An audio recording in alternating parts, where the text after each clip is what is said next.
Boa noite, estamos começando mais um podcast Fala Guilherme. Dessa vez uma edição especial do Dia das Mulheres e por isso temos tantas mulheres aqui hoje reunidas, inclusive eu, que sou a Flávia. Estou hoje aqui no lugar dos nossos apresentadores tradicionais, o Rafael e o Cauê, para poder representar o Dia da Mulher. Para começar, vou apresentar aqui com a gente, hoje nós estamos com a Janaína, nossa secretária de Saúde.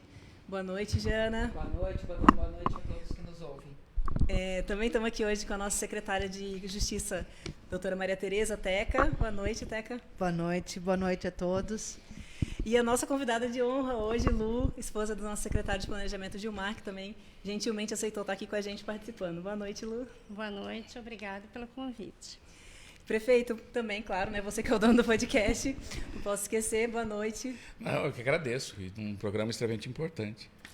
Prefeito, para a gente começar, a gente queria já entrar logo num tema mais polêmico, assim, já que depois desse boa noite. Em 2020, quando foi sua reeleição, a gente teve algumas discussões, né? As pessoas falando que o seu governo não tinha mulheres, que a gente não tinha uma participação justa de mulheres no governo. A gente produziu até um vídeo na época, e eu queria que você falasse um pouco sobre isso. O que você acha disso? Se a gente tem mais mulheres nesse segundo mandato do que no primeiro? Quais são as políticas que a gente tem feito, o papel da mulher dentro da gestão pública, né? Eu agradeço até uma oportunidade de sempre colocar isso, e me lembro desse momento, que eu acho que até um pouco de hipocrisia quando se usa a imagem da questão feminina sob a ótica negativa, que eu acho que é o preconceito às avessas, né? Ao contrário disso. E o que nós fizemos como resposta, e eu acho que a resposta está aqui nesse programa, é mostrar com fatos. E a participação feminina não é só participar para ter um número. Nós temos a secretária de Igualdade. Não, nós estamos aqui do lado. Você tem aqui do meu lado, Janaína, secretária de Saúde. Passa que consome, no sentido positivo da palavra, quase 30% do orçamento. Maria Tereza Teca, que responde pela Secretaria de Justiça, extremamente importante, poderosa. Tem você mesmo, comunicação, quer dizer, é quem fala pelo governo. Aqui a presença da Lu, que vem trazer um pouco a dificuldade, que é também estar junto com pessoas do poder. Então, acho que a prova é isso. Hoje temos muito mais secretários adjuntos, secretário de Cultura, secretário de Meio Ambiente. O nosso governo é a prova clara da valorização feminina, mas num contexto realista, não num contexto propagandístico. As mulheres do nosso governo têm poder. Eu acho que é muito legal falar isso, acho que a Jana e a Teca podem complementar também, que assim, em todo esse tempo, eu estou desde o começo, né, estamos completando o 8º ano, né, de governo, não como secretária, mas agora há um tempo já como secretária, e a gente vê que a gente sempre foi muito respeitada, eu sempre me senti muito respeitada dentro do governo como mulher, né, então assim, sempre respeitada nas nossas opiniões profissionais, você sempre nos ouviu, as outras pessoas da equipe também, nunca teve essa diferença por ser uma mulher atuando, e acho que isso faz toda a diferença no dia a dia do trabalho. E né? tem uma coisa assim que talvez possa ser um erro de imagem, mas eu acho que é um acerto de futuro. Então nós não precisamos fazer agora, nós vamos chamar fulano de tal representando as mulheres.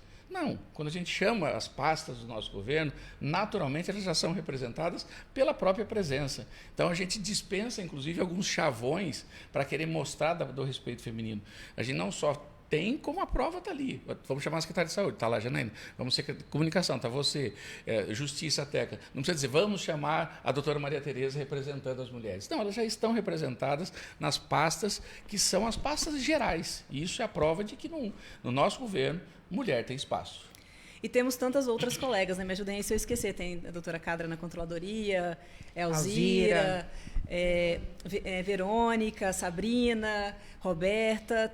Tem as adjuntas, Silvia, Bruna, Lília. Não sei se eu estou esquecendo de mais alguém, espero que não. Se eu esqueci, me perdoem. Mas também se esqueceu pela quantidade grande que nós temos também. São muitas mulheres no primeiro escalão do governo, trabalhando no dia a dia, né? E um fato interessante que a gente levantou aqui é que em 2020 a gente já teve maioria de mulheres no eleitorado em Itu. Foram 63.170 eleitoras e correspondendo a 52% do total das eleitoras em Itu.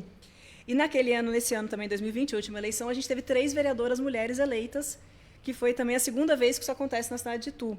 Queria que você comentasse um pouco sobre isso também, prefeito, sobre a participação das mulheres mais ativas no dia a dia da política, né? Eu sempre tive essa visão prática. Eu acho que as coisas vão acontecendo em relação ao respeito que vai se ganhando. E o respeito, ele não é um decreto, ele não é uma lei, ele não é uma obrigação. O respeito você consegue quando você tem pessoas que lideram, que abrem espaço para as pessoas agirem de forma equitativa na sociedade. E para vencer isso, tem que entender que existem diferenças entre homens e mulheres, mas diferenças não significam melhores ou piores. Pode ser o contrário, quer dizer, você pode ter o que se julga algo feminino ser extremamente positivo em relação à visão masculina de poder. O que não se pode deixar de discutir é que existem diferenças de forma de agir, mas muitas delas são favoráveis a cada um, respectivamente. Que eu acho que é um erro tentar igualar no sentido, é tudo igual. Não, existem diferenças de pensar, como existem diferenças culturais, como existem diferenças de idade. Eu acho que é isso que tem que ser respeitado entre homens, mulheres e todas as facetas da cultura da sociedade. É dessa maneira que vamos dizer, que se é feminista, sem bandeiras no sentido excessivo. São diferenças na forma de pensar e agir, mas não diferenças de oportunidades, não diferenças de salários, não diferenças no dia a dia, né? Diferenças de lidar com as ações ou com as questões. E que muitas são positivas, são melhores desempenhadas pela presença feminina. Isso que eu acho que é a conquista, é quando isso acontece. Então, eu desconfio quando existe um excesso. Olha, aqui nós vamos fazer, por isso que eu não gosto muito disso, agora vamos chamar fulano representando as mulheres, e aí dá uma rosa. Não sei se precisa disso. Eu acho, não, vamos chamar aqui fulano que faz, que trabalha.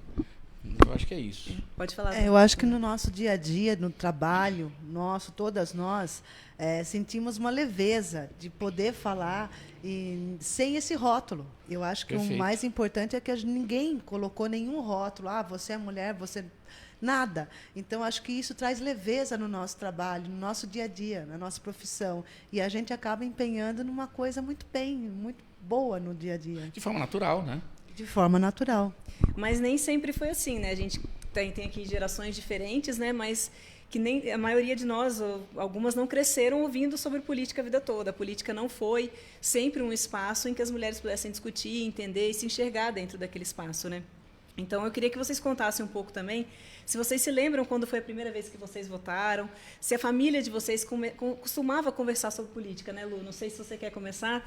Na sua casa, vocês tinham esse hábito de falar sobre política? Você lembra de alguma conversa sobre isso quando você era mais nova? Não tinha esse hábito. E você se lembra a primeira vez que você votou? Eu me lembro, mas assim, a gente não tinha muita informação, né? É diferente de hoje.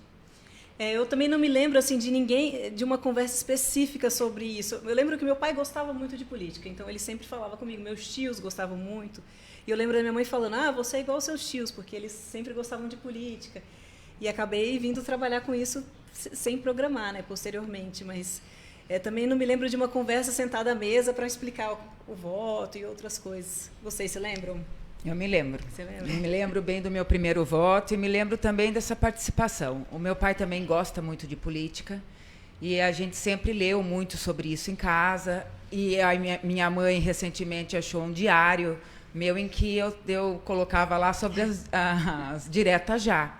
Então, assim, eu era menina, adolescente, e eu já tinha essa questão bem resolvida em relação ao meu interesse pela questão pública mesmo de política, né? É bem bacana isso.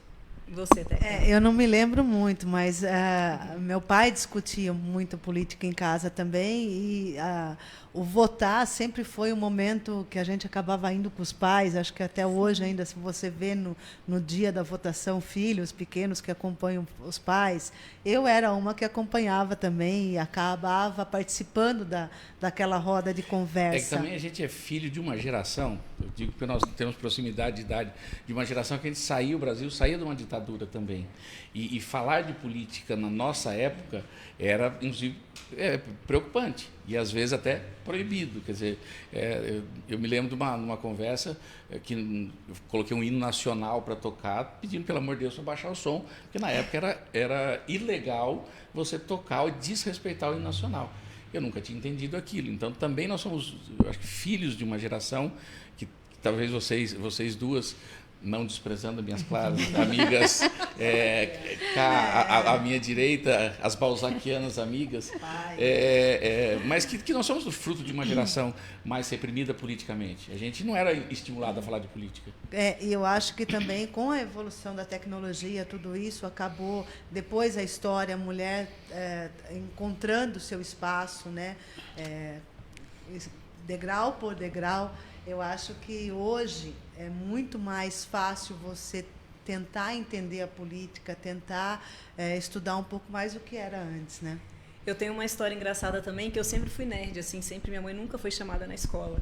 E a única vez que a minha mãe foi chamada foi porque foi a primeira vez que eu fui votar, eu tinha 16 anos, e estava com 2 amigas na biblioteca, e a gente começou a discutir muito sobre os candidatos da época. E a gente discutiu de um tal nível que a gente foi expulsa da biblioteca. E foi a primeira vez que isso aconteceu em toda a minha vida, a única vez na minha vida acadêmica que minha mãe foi chamada na escola. E foi por isso, porque eu estava tendo uma discussão sobre em quem a gente votaria, os candidatos a presidente naquela época.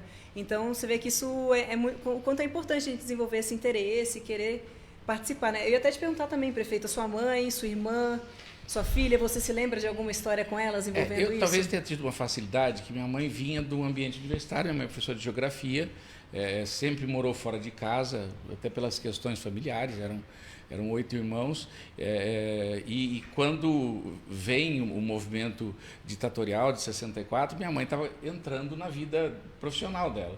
E minha mãe sempre teve um grau de informação bem elaborado. Eu sou muito grato a isso, a questão de leitura e tudo mais. E ela tinha dificuldade, inclusive, de contar que, numa das manifestações, porque isso chegava próximo a 68, as coisas começaram a esquentar no Brasil. Ela se casa com meu pai em 68, inclusive. Ela participou de uma manifestação, foi detida pela tropa de choque, um ambiente mais arbitrário. E aquilo, para a gente, filho, saber que sua mãe participou de algo e foi agredida por aquilo, despertou interesse. E também ela vinha, né, de uma família de políticos. O avô dela tinha sido, era presidente da Câmara, que chama, e o pai tinha sido o primeiro prefeito de uma cidade que chama Alpinópolis, que a gente conhece como Ventania.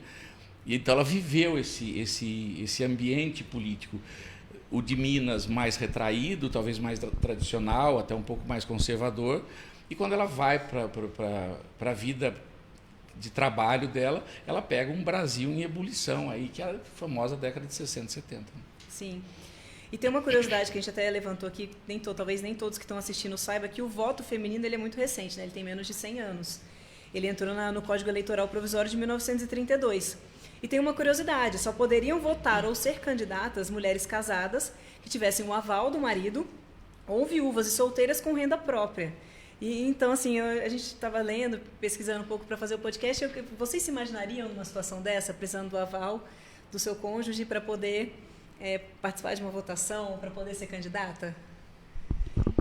Nos dias de hoje, isso é inimaginável, né? Eu acredito que, apesar de recente, é um belíssimo exemplo de um grito de liberdade das mulheres. Você precisar da autorização, seja ela do seu pai, do seu cônjuge, para você ingressar numa vida pública ou então de votar, é algo que realmente deve ficar no passado e ser esquecido da história. Sim. Mas a gente nem precisa só falar do voto, né? As mulheres não podiam estudar. Não podiam jogar futebol. Num passado que não é tão passado. Sim. Né? Isso era... As mulheres tinham educação em casa e aprendiam bordado. Você sabe bordar? Não sei bordar, mas eu me lembro que logo que eu comecei a faculdade de Direito, eu depois fazia estágio num escritório em São Paulo, que era a minha parte da vida privada, né, a minha parte profissional, e eu não podia usar calça. Eu tinha que usar saia com meia calça, não era. Mas os fóruns, não tinha um período que também era essa regra? Tinha, também tinha, depois acabou, isso foi acabando. Isso é meio recente, inclusive. E o escritório acabou mantendo ainda um tempo, então você tinha, não só pela profissão em si, pelo mundo jurídico em si, mas era uma determinação. Então, assim, a gente já não usava saia, mas o direito ao voto a gente já tinha. E se em 1932 foi o voto feminino e secreto, né? Em 1933 foi a primeira vez, né, que as mulheres puderam votar e ser votadas em âmbito nacional. E também nesse ano a gente teve a primeira mulher eleita deputada federal da América Latina, não era só do Brasil, né? Que foi a médica paulista Carlota Pereira de Queiroz. Ela também foi a única mulher a compor a Assembleia Nacional naquele período. E só depois, em 1946, 78 anos atrás, né, na verdade, que o voto passou a ser obrigatório para as mulheres, igual para os homens, né, e tudo junto, assim. Então, assim, eu imagino essa mulher dentro da Assembleia, né? Se hoje já não é fácil, imagina essa mulher entrando pela primeira vez na Assembleia como a primeira deputada federal, né? A gente estava lembrando também, né, Teca, de outros âmbitos, também, né? No âmbito judicial, também foi na década de 90 que foi a primeira ministra em Tribunal Superior. E tem um relato dela que ela diz, poxa, mas aqui só tem banheiro masculino. Então, assim, é uma situação que foi também 90 no judiciário. E o judiciário ainda até hoje tem uma diferença gritante ainda entre mulher e homem, né? Ministros dos tribunais superiores, eu acredito que seja em torno de 70 a 30 os percentuais. E tem uma coisa, eu acho, não sei se não é bem a pauta, mas que acrescenta a pauta das datas específicas, que são marcos regulatórios no sentido fisiológico e no sentido institucional. Eu colocaria disso, vendo a distância, eu acho que um deles, e dos mais importantes, é o direito ao divórcio, que é feito pelo Nelson Carneiro, um fantástico senador carioca, de uma brilhante oratória. Quer dizer, não era o direito, era o direito sobre a própria vida, sobre o poder escolher o que a pessoa queria para ela. Eu acho que esse é um marco, e se reparar, ele vem acompanhado com a participação da mais feminina na política, quer dizer, até por causa dessa questão de autorização. E um outro fato importantíssimo, o direito a regular a própria vida, que é a invenção da pílula. Esses fatos parecem desconectados da realidade, mas eles têm uma importância muito grande. É a hora que a mulher tem direito a si própria. Ela tem direito a fazer suas escolhas, tanto de vida pessoal quanto de vida institucional. Então, me permito acrescentar a distância, mas eu acho que, e se pegar, não me lembro as datas certas, mas eles vêm acompanhados das grandes conquistas femininas também. É onde o que se chama hoje de empoderamento, né? Mas eu acho que aquilo sim era empoderamento. O feminicídio baseado na questão da honra. Exato. Né, é também uma questão que injustificável. Então, o homem podia matar a esposa porque pegou ou imaginou que ela traía, né? E demorou muito para isso deixar de ser uma questão que não era utilizada nos tribunais. Acho né? que foi o caso do Street, não foi? É que ele ganha o direito de matar. Não é isso, Teca? É um passe livre, então. Ele ganha o direito, ele mata a esposa e ganha a absolvição no tribunal de júri. Posso estar errado também, mas em função dessa discussão. Baseado na honra. Na honra. E aí eu queria também, aproveitando agora, ouvir de vocês um pouco, primeiro Teca, Jana, se vocês tiveram que mudar alguma coisa na trajetória profissional de vocês, por conta de ser mulher, por exemplo, o nascimento de um filho, uma outra questão, a Lu também, eu vou começar com vocês e eu chego na Lu. O que mudou? Em algum momento vocês tiveram que fazer uma mudança, trocar um emprego, pensar numa outra situação, por conta de toda a estrutura que ser mulher nos carrega junto, né, nesse caminho?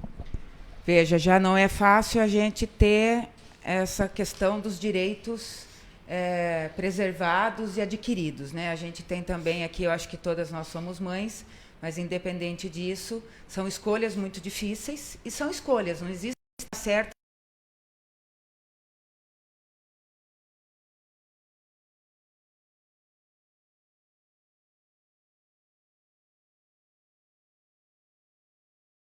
A Prefeitura de Itu é meu primeiro serviço público, eu venho da iniciativa privada. Então, deixá-los... e eu não tinha... Quando eu tive meus filhos, a licença maternidade não era ainda de 6 meses. Então, você deixar a sua criança numa creche e chegar só no final do dia é uma coisa bastante complicada. Sofrida. Né? E essa escolha poxa, então eu vou deixar de realizar os meus sonhos, porque ser mãe também era um sonho. Então, isso tudo pesa. E não é um dia só. Pesa quando a criança está doente...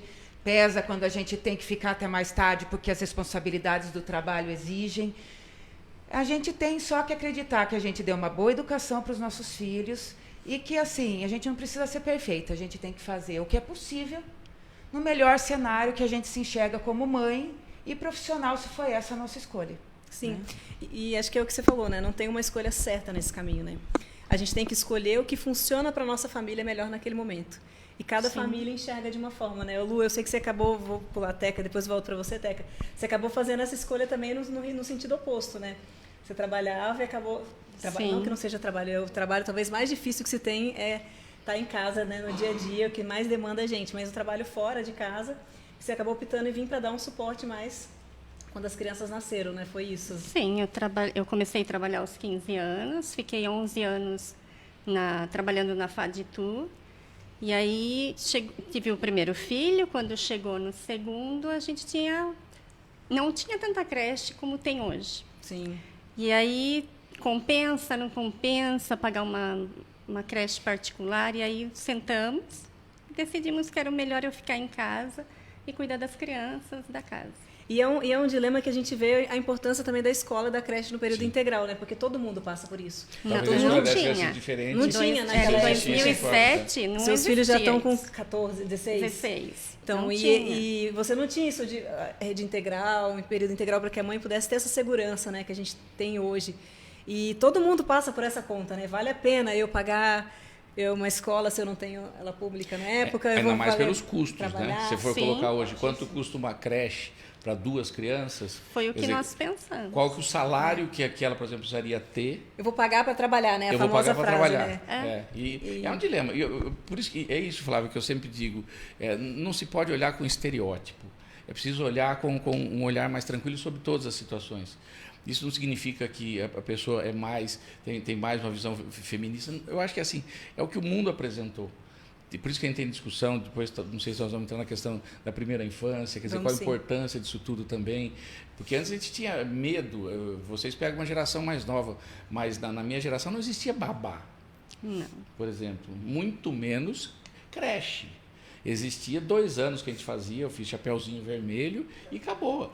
E a gente era criado ou pela avó, porque minha mãe trabalhava também, meu pai trabalhava, inclusive nessa casa que estamos era onde era a casa da minha avó. Era uma escolha mais difícil ainda, era quase que uma entrega. Tá aí. Isso não mudou a vida da gente, mas hoje não, hoje você tem creche, você tem uma discussão sobre a questão da primeira infância, a importância da formação do caráter nesse período, mas nós somos produtos de um meio muito mais difícil do que esse. Eu acho que dói o coração, né? Porque você acaba escolhendo e a escolha não tem certo e errada, tem momento. Eu acho que eu sempre tive o sonho de ser mãe muito nova e aconteceu o oposto. Fui ser mãe mais velha. Mas eu acho que são opções que a gente escolhe ou momentos que sem criar ruído, sem nada, acaba acontecendo na vida da gente. E a rede de apoio que a gente tem, que é a avó, que é a mãe, os tios, né, as tias, poxa, ajuda aqui, fica aqui hoje, fica ali. É importantíssimo. Acho que tudo isso faz a gente se sentir um pouco melhor e conseguir desenvolver o nosso trabalho no dia a dia. Eu tenho até uma história engraçada que eu sou de fora, né? Minha família, a família do meu marido, então assim, na hora que eu cheguei aqui, não tinha essa rede de apoio, né? E eu vim para Itu trabalhar na prefeitura justamente porque eu achava que seria um trabalho que me demandaria menos. Olha a ilusão aqui, né, prefeita? Porque eu trabalhava em São Paulo, em Campinas, chegando tarde. Hoje eu tenho 2, mas eu tinha uma filha só. E isso me incomodava, porque eu queria ter mais tempo e estar mais junto. Mas é muito legal também como as mulheres se unem, né? Porque por mais quando você não tem, você encontra pessoas amigas, colegas de trabalho, outras pessoas que te dão essa rede de apoio, esse suporte. Sempre tem alguém que ajuda a buscar na escola, sempre tem alguém que ajuda a ficar com a criança num dia que... Hoje, por exemplo, estamos aqui, nossas crianças estão em casa. Então, sempre tem alguém colaborando nesse processo. E acho que essa é a caminhada para que a gente possa também ocupar mais espaços, exercer as nossas funções, independente do que a gente decida, e com o apoio das outras pessoas que estão nessa caminhada. Também, né? vai dando depoimento, estando do outro lado de vocês, lá de cá, do lado masculino em relação à postura feminina de governar. São diferentes as decisões em função disso tudo. Por exemplo, a questão da maternidade feminina, e aqui todas vocês têm esse privilégio, eu avalio assim, não subestimando aqueles que fazem outras opções, mas essa visão de maternidade, por exemplo, ela ajuda muito na qualificação da decisão, em você ouvir de forma, às vezes, mais afetiva, uma decisão que muitas vezes a postura masculina não tem. Então, isso não é certo ou errado. E qualifica a decisão, inclusive. O contexto de uma reunião com o volume de mulheres, o volume de homens, é diferente. A gente não pode fugir dessa discussão. Volto a dizer, não é melhor ou pior. É que você faz a dosagem do que aquilo é necessário. Não é, tá vendo, porque falou que é isso. Não, mas que é um privilégio. Por exemplo, da mulher, a capacidade de avaliação de detalhes, que é a capacidade de avaliação de nuances maior, isso é indiscutível. Eu acho que nas discussões do programa da primeira infância, nesse projeto de tornar Itu, né, uma cidade melhor para as nossas crianças, a gente tem visto isso muito na prática. É um tema que a gente vai falar mais na frente, mas porque a gente vê e a gente se coloca no lugar das outras mães, das outras mulheres da cidade, e a gente quer poder construir um espaço melhor, a gente quer poder construir oportunidades melhores para essas famílias, né? Mas a gente vai voltar nisso. Só falando, Lu, também tem um aspecto do seu dia a dia agora que mudou sua vida, né? O Gilmar, pré-candidato e, enfim, é muito difícil também quem está do lado de dentro segurando a onda de toda a família, né?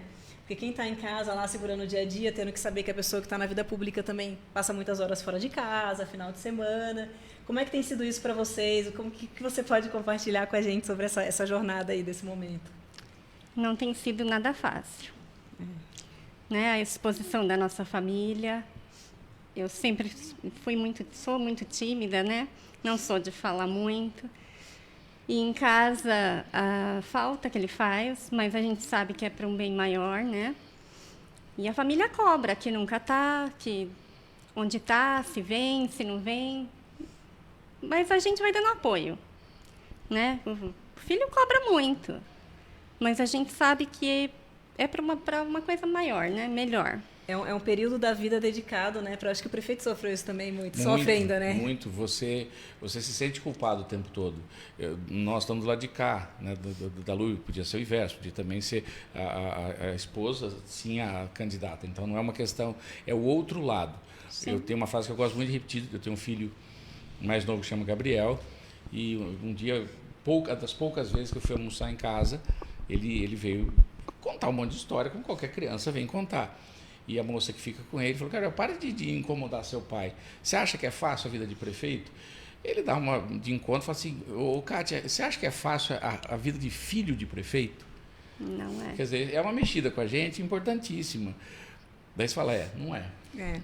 O quanto a gente é ausente, o quanto a família precisa nos emprestar para a causa pública, o quanto precisa entender a vida do homem público, ela em momentos que não é a vida, ou que é a vida social. Para a gente, às vezes, um evento não é um evento social, e sim um evento institucional. Sim. Mas você vai num jantar. O jantar não é para você jantar, é para você conversar com as pessoas, representar uma entidade, representar uma prefeitura. E essa é uma dificuldade muito grande de entender.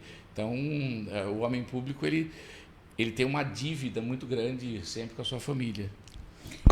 E homem não quer dizer homem no sentido do homem gênero, no sentido né? ser humano. A questão é exatamente... E a gente pública, conversava um pouco antes sobre essa questão da figura pública e de ser mulher, porque quando, depois de tudo isso, a gente chega em casa e as questões das nossas responsabilidades, elas estão lá. São poucas as pessoas que têm no seu parceiro, na parceira, seja o que for, um divisor de atividades e de tarefas. Sim. Então, a gente tem roupa para lavar, organizar um jantar, ou deixar o almoço, pensar no almoço do dia seguinte, arrumar a casa, ver se fez lição. Então, assim, essa igualdade, ela ainda gerou mais um turno para as mulheres, né? Se a gente faz 2 turnos, manhã, tarde, tem o noite. Isso se você conseguir não varar indo bom tanto para dentro da madrugada. Então, essa igualdade realmente a gente conquistou. Eu acho que o espaço e o lugar do protagonismo da nossa história, seja qual a história que a gente quis para a vida da gente, mas nós também carregamos de todo esse passado uma questão relacionada a ser aquela que cuida da família e da casa. Eu acho que assim, eu talvez já esteja vindo de uma geração que tem mais homens participando mais ativamente do dia a dia, né? Ainda muito difícil, mas acho que um pouco mais, porque eu me lembro que a primeira vez que a minha sogra foi na minha casa e estava meu marido lavando louça, ela ficou indignada, porque ela achou que era um absurdo, porque é uma geração anterior, em que na casa dela ela nunca presenciou isso acontecendo. Mas eu acho que já existe uma geração maior que a gente já vê os pais participando da reunião de pais da escola, participando dessas outras tarefas também, para poder dividir um pouco mais a igualdade, né? Perder os preconceitos do lado masculino também, quer dizer, é uma ajuda sim, tem que fazer. Eu vivi muito ao contrário disso, por exemplo, aqui mesmo, imagine, meu avô, ele deixava a gente com a minha avó e ele ia lavar a louça. Então era uma coisa que, mas por quê? Porque minha avó trabalhava.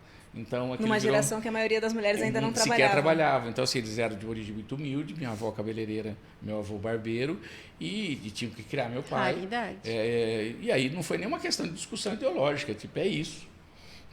Chamava Delina, minha avó, Delina ia fazer, como ela diz, o permanente, e tinha que dar um jeito na cozinha, acabou. Podia ser quem fosse e assumia a coisa ia fazer. Então, muitas vezes, a questão masculino, feminino, passa por questões maiores, né? Eu vivi o contrário disso também. Mas é uma mudança importante, né? Também Sem ver dúvida. As pessoas, todos os membros funcionando. E eu acho que essa fala é assim, né? Não é mais, e eu tenho certeza que vocês, mais do que a gente, já ouviu isso, não é mais uma ajuda. Sim. Sim. É uma Você divisão de colabora tarefas, né? na mesma proporção que quem está com você também vai fazer. Sim. Porque já que trabalham, já que têm responsabilidades ao longo do dia, então já não é mais uma colaboração. É uma divisão realmente igualitária daquilo que cada um vai poder fazer no tempo quando Perfeito. Chegar na sua casa. E eu acho né? que, inclusive, incluindo Isso as crianças, né? Eu acho que lá em casa eu falo, todo mundo mora nessa casa, todo mundo tem que ajudar com a casa. Então, eu acho que esse é o conceito, né? Todos moram, todos trabalham, todos estudam, todos têm que colaborar. Não, né? Porque você ainda está mais não, em casa, eu não né? posso então, cobrar que ele chegue e vá lavar a louça. Não. Eu acho que deveria cobrar. Não é justo. O Gilmar está precisando botar... Vamos fazer uma campanha. Eu acho. Não, eu acho que se eu trabalhasse Lava a fora... louça, Gilmar. Se eu trabalhasse fora, acho justo. Mas como não... Eu acho que existem outras formas também de estar colaborando nesse processo, claro. né? A louça é um exemplo que a gente usa aqui. É que todo tem mundo vive, né? É estereotipado. A louça Mas eu acho que a questão é que não fique um só muito sobrecarregado, né? Que os dois possam estar junto nessa caminhada, né? Quem está dentro da casa possa caminhar junto nessa rotina da gestão da casa, né? Quem é o responsável. Vamos mudar só um pouquinho agora para a gente falar também um pouco sobre a cidade. A gente tem uma pergunta aqui, que eu vou até ler aqui, é do Marcelo Paulino, que está nos assistindo, e ele falou: vejo muitos elogios às mulheres que têm seu espaço muito merecido na sociedade. Eu queria saber, em relação à saúde da mulher, quais as medidas que a Prefeitura tem tomado para ajudá-las. Eu queria, Jana, que você falasse um pouquinho mais do que a gente tem para a saúde da mulher no município hoje. Veja, todos os nossos postos de saúde têm a questão do especialista ginecologista para que as mulheres façam seu acompanhamento, né? Além disso, a gente tem investido cada vez mais na questão da humanização, desse olhar mais atento, que é uma característica mais feminina também, né? O Centro de Referência da Mulher, que é um grande serviço e que oferece quase tudo que a gente precisa aqui na questão de exames e de profissionais envolvidos nesse atendimento. É um espaço totalmente e dedicado à saúde da mulher. E cada vez mais a gente investindo na questão das cirurgias ginecológicas, agora no mutirão da laqueadura. São conquistas importantes para o público feminino e que eu acho que fazem diferença no acompanhamento, na saúde do dia a dia. E tem também outras questões, né? Então, por exemplo, a gente discutiu hoje sobre a questão da vacina do HPV, por exemplo, né? O HPV que antigamente das era só para meninas, agora é para meninas e meninos. E Exato. a gente precisa que todos de 9 a 14 anos o homem ele não desenvolve, mas é um portador que pode aí passar. Então, é importantíssima a questão da vacinação e pega um público que já é um quase adolescente e muitas vezes a gente esquece que as meninas e os meninos têm que tomar essa vacina. Até porque por muito tempo só foi para as meninas, né? Então é recente até o período que é para meninas e meninos. Exato. E eu queria que você falasse também um pouquinho sobre planejamento familiar. Quais métodos que a Prefeitura, o SUS, oferece, como que as pessoas têm que procurar, o que elas podem fazer, inclusive para as adolescentes também, né? Eu acho que a questão do planejamento familiar, ela é literalmente aquilo que consolida a questão do empoderamento feminino. Porque quando a mulher decide ter filhos ou decide não ter filhos, é porque ela vai gerar.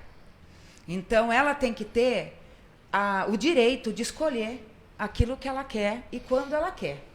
Lógico que se houver a participação, a conversa e um diálogo em que as pessoas, o parceiro e a parceira entrem num acordo, é o melhor dos cenários. Mas a mulher hoje, ela é garantida por lei o direito dela de escolher quantos filhos ela quer ter.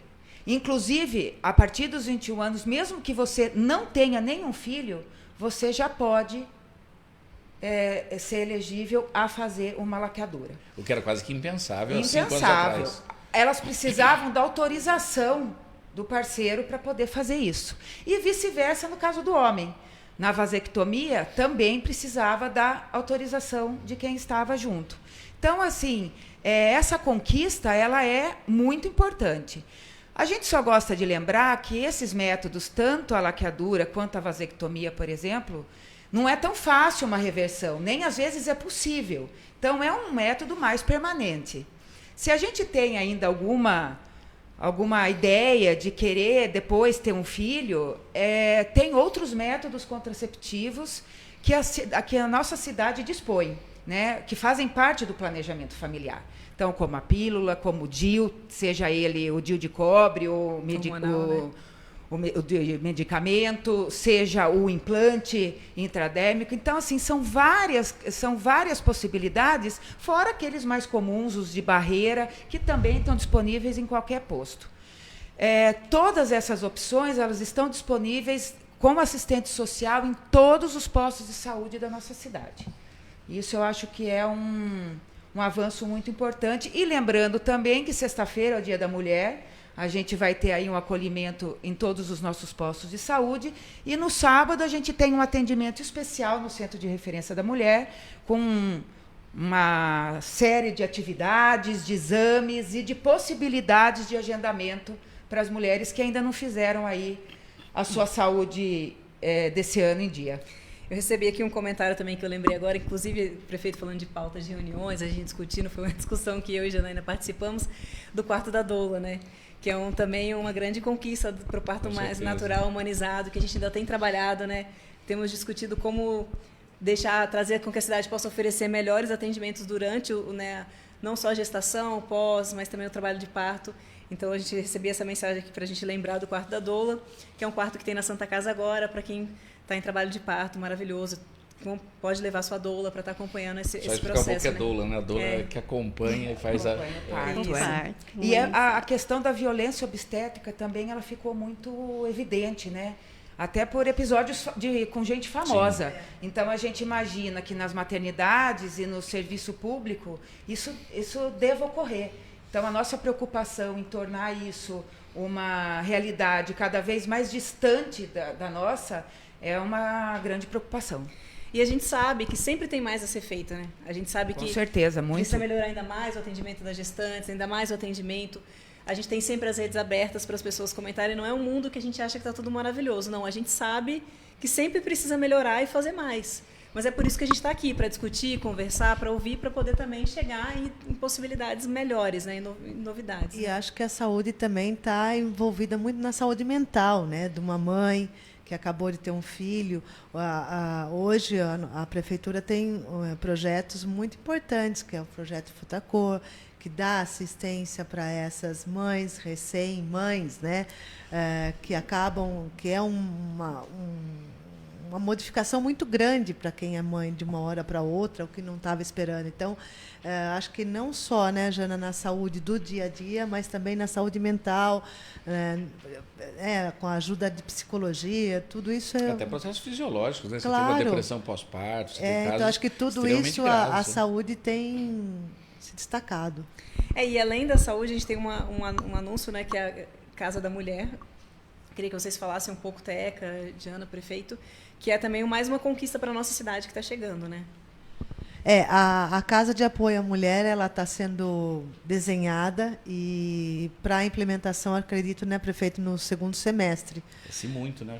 vamos tentar. É o caminho. É o próximos caminho. Meses. Mas ela está sendo desenhada e ela vai fazer o acolhimento da mulher que tem aí um problema, inclusive decorrente da Lei Maria da Penha, que também foi uma conquista, né? Agressões físicas e psicológicas, inclusive de seus descendentes. Isso tudo a gente acredita no segundo semestre já implementar, né, Jana? É um projeto da promoção social e a saúde tem dado esse apoio exatamente por essa questão de apoio psicológico, emocional. Então, é uma junção das duas secretarias com apoio total aqui da Justiça, exato, até para o apoio para essas mulheres, porque elas vão ser acolhidas durante um tempo com seus filhos, mas para que a gente dê oportunidade a ela de que ela saia desse ciclo vicioso do abuso, né? Seja ele físico, mental. Então, é muito importante que ela se capacite, que ela tenha acesso ao que ela tem de direito, como mulher para ela, para os seus filhos, e que a gente possa transformar a vida dessas mulheres, até podendo falar um pouco aí do cuidar, que junta a primeira infância dessas mães, muitas delas, às vezes, quando conseguem separar desse parceiro abusivo, elas se tornam mãe solo, né? Às vezes sem nenhuma formação e sem conseguir aí prover o sustento dela e dos seus filhos. É isso que muitas vezes fazia com que elas voltassem para um lar que era muito abusivo, tanto para ela quanto para o crescimento dos filhos e para uma vida melhor, né? Eu vou mais longe, entender que também violência contra a mulher não é uma característica das classes menos favorecidas. Ela não tem uma relação com o meio ambiente e o ambiente socioeconômico. O que existe é uma maquiagem muito maior nas classes mais favorecidas do entendimento do que é violência. E que muitas vezes as mais favorecidas são até as mais cruéis. Em tortura psicológica, tortura física. A gente viu casos de pessoas de status superior, de playboyzinhos que tinham cenas que eram de tortura, efetivamente. Então, essa é uma característica que eu posso dizer, porque eu a vida inteira trabalhei em hospital como cirurgião de face e quanto eu vi de famílias que chegavam a uma situação, você via a mulher nitidamente agredida de todos os níveis sociais. Porque eu atendia no meu consultório, eu tinha uma clínica particular e eu posso dizer para vocês, as agressões são até mais cruéis, porque o conhecimento deveria limitar essa brutalidade. E quando ainda se supera essa barreira, ele passa a ser mais tenso, mais chocante. Parece que se perde a noção da responsabilidade. É uma raiva, parece que, da maternidade. É um negócio que não tem a ver com a questão social, não. Tem a ver com algumas deformações de caráter e de formação. Eu não sei, Jana, eu tentei pesquisar antes nesse evento agora que nós estamos, mas eu não sei se na região existem outros municípios que tenham uma casa de apoio como a gente pretende ter em Itu, da mulher contra a violência. Eu tentei dar uma pesquisada, eu acho que Itu acaba tendo a sua primeira casa da região. Eu não sei se você sabe. Tem alguns outros municípios mais maiores que nós, que têm aí uma população maior. Eu acho que para o nosso número populacional é um grande avanço e que a gente entende cada vez mais que precisa disso, né? Sim. Porque tem todo um cenário de vergonha, de medo, né, de preconceito. E quando chega nas classes mais altas, essa vergonha é ainda maior. Por isso que é importante até pessoas famosas que a gente tem visto aí se pronunciarem, falarem, para mostrar que a culpa nunca é da vítima, né? A culpa nunca é de quem recebeu a agressão. E é impressionante como o caso, nós tivemos em Itu, da Ana Hickman, né? Até porque foi público, então pode-se falar. Mas como ele abre portas para outros fazerem o mesmo, no caso a denúncia, porque as pessoas se identificam. E quando um famoso... E por isso que é importante, né? Ter a coragem de vir fazer, à tona, né? ele encoraja o outro, tipo, se ela fez isso, por que eu não posso fazer? E lembrar também que aqui em Itu também tem uma delegacia específica da mulher que dá esse apoio, né, iniciar. Faltava o remanescente, o acolhimento, né? Porque a casa vem então para acolher essas mulheres, os seus filhos, porque é muito difícil, às vezes a mulher não quer sair, deixar os filhos, então ela vai poder acolher os filhos. Às vezes nem tem para onde ir, né, tem, Flávia? em que ela vai ter, exatamente, ela vai ter um suporte para poder arrumar um emprego, se qualificar para que ela possa dar continuidade na vida dela. E a gente espera realmente que seja uma nova oportunidade de vida para muitas mulheres da nossa cidade. Tanto que né? as casas, essas casas que chamam-se populares, que são feitas as doações pelo Estado ou com pequena quantia de pagamento, a escritura do imóvel é feita no nome da mulher. Isso é um fato muito importante, porque é ela que é a provedora no sentido maternal da casa. Então, isso é um reconhecimento e com excelentes resultados. Se o caboclo vier com graça, põe para fora. A casa é minha, literalmente. E aí, passando para um outro tema que para a gente também é muito importante, já também caminhando para os últimos temas da noite de hoje, é a questão da primeira infância. Né? A gente lembrou lá no começo da creche, Lu trouxe a diferença, né, que faz para uma família poder ter um acesso à creche em período integral, mesmo ensino fundamental. Eu tenho uma filha de 9 anos, eu penso, como é que eu vou deixar essa criança só meio período e sozinha no outro período? Ou quem que eu vou ter? Então, assim, o ensino fundamental que a gente tem na nossa Rede Saber é muito importante também, porque a criança não tem ainda uma idade para ter autonomia, para estar sozinha dentro de casa, né? Sim.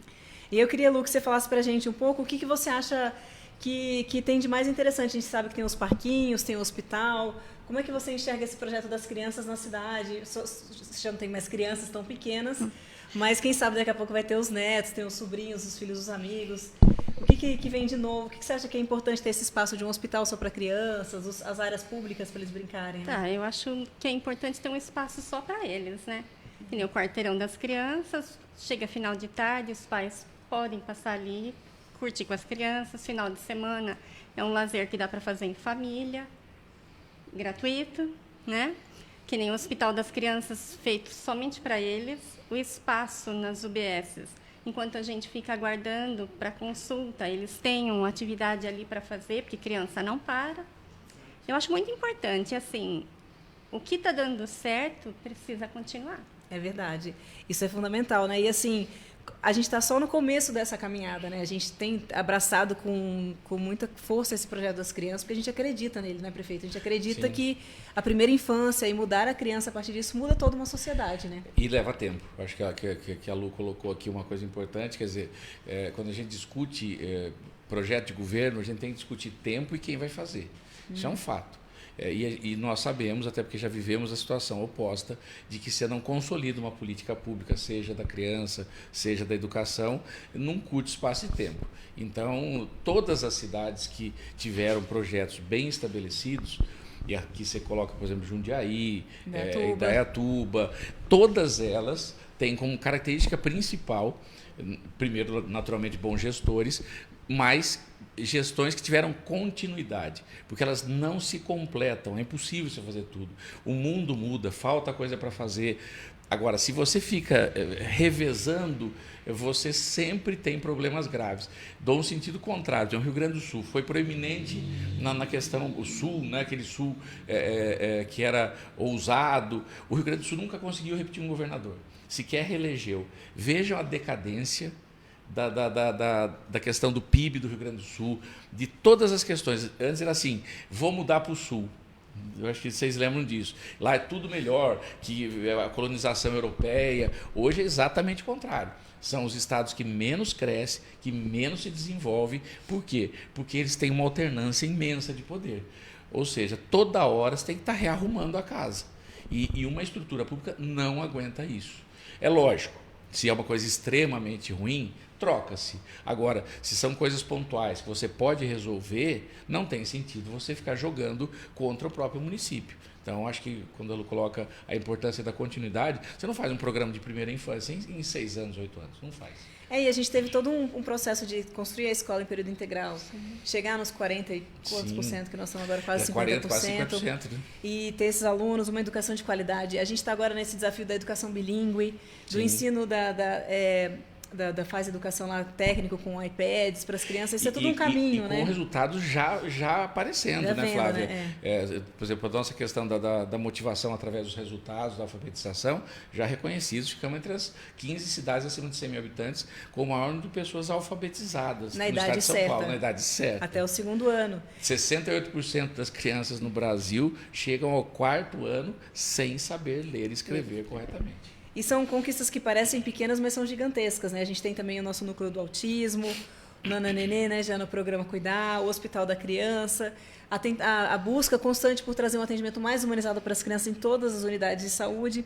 Mas a gente sabe que é um projeto a longo prazo, né? A gente vê que já alcançamos, muito foi feito, mas sempre tem muito a ser feito, né? Eu acho que é dessa ideia e desse cerne principal de que a criança ela vai ser realmente a nossa maior preocupação, né? Isso faz com que todas as outras secretarias se envolvam nesse grande projeto e comecem a desenvolver políticas exatamente cada vez melhores para o público. Né? E na questão das crianças, a gente conquistou muita coisa e tenho certeza que a gente tem muitos outros projetos. Mas a descontinuidade disso pode afetar efetivamente o plano municipal da primeira infância. Isso que é lei, né? Está registrado, independente, ele tem que continuar, né? A gente luta por isso com uma cidade que faça cada vez mais e melhor pelas nossas mulheres e pelas nossas crianças também. E a gente recebeu alguns comentários aqui, já vamos caminhar para o final. A maioria elogio, agradeço aqui a Rebeca que mandou, que acha lindo ver mulheres tão competentes conversando aqui. Obrigada, Rebeca. A Marielle, nossa colega de trabalho, falou que a participação das mulheres na política é fundamental. Além de diversificar as perspectivas representadas, traz uma abordagem diferenciada na resolução dos problemas, que é o que a gente conversou aqui também um pouco, né? A gente tem tantas mulheres, né? É que se a gente fosse colocar todas aqui, eu falei, não dá um podcast, é uma minissérie, né? Porque já tem isso que a mulherada fala demais, mas são muitas aí realmente que nesse momento são só nós, e aí nesse caso, prefeito, a gente vai falar só que a gente representa uma parte desse universo feminino que compõe a sua gestão pública, né? Com certeza, que ele é bastante grande. E aí a gente queria deixar para vocês também que a prefeitura, que a gente está aqui, né, o prefeito, mas a prefeitura tem o EUouve, a gente tem todos os canais abertos, o prefeito tem, Janaína tem, Gilmar tem, para ouvir vocês também. Então, se você tem alguma sugestão para o programa da primeira infância, se você tem algum projeto para as mulheres, pode mandar para a gente, que a gente vai ficar muito feliz em poder ler, ver e conhecer um pouco mais. E eu vou terminar aqui, antes de cada um se despedir, tem um comentário super legal da Daniela, que ela diz que um passo a cada dia, né? Assim é a evolução da história feminina social. Que os nossos passos sejam contínuos para que as nossas gerações usufruam de igualdade e respeito.